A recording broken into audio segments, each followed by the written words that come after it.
Welcome to our channel. Today we how to enable Microsoft Copilot in Teams for meeting summaries, full guide step by step clearly.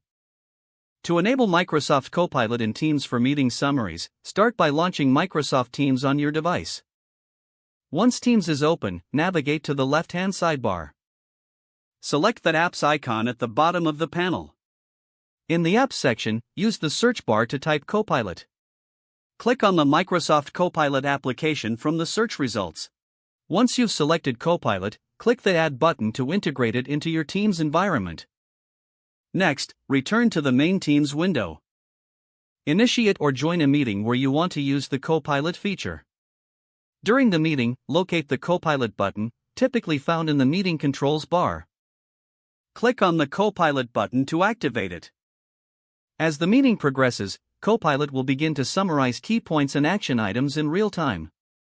After the meeting concludes, navigate to the meeting chat where the summaries will be posted. Review the generated summary to ensure all essential points are captured. You can edit or add any additional notes directly in the chat for clarity. If necessary, share the meeting summary with other participants by mentioning their names. To access previous meeting summaries, check the Chat tab on the left sidebar. That's it. You have successfully enabled Microsoft Copilot in Teams for meeting summaries. If the page does not load, refresh the browser or try again in a private or incognito window.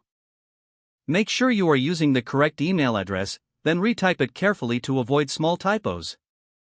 If your password is not accepted, use the reset option and create a new strong password you can remember. Check your spam folder for verification or security emails, then complete any requested confirmation steps. Enable two-factor authentication if available to improve account security and reduce unauthorized access risk. After signing in, review your profile details so your contact information and settings are accurate and current.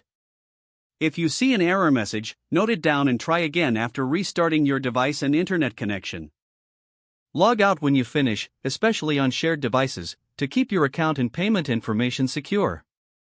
If the page does not load, refresh the browser or try again in a private or incognito window. Make sure you are using the correct email address, then retype it carefully to avoid small typos.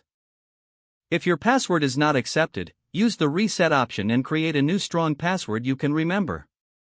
Don't forget to like this video and subscribe to our channel for more step-by-step tech guides.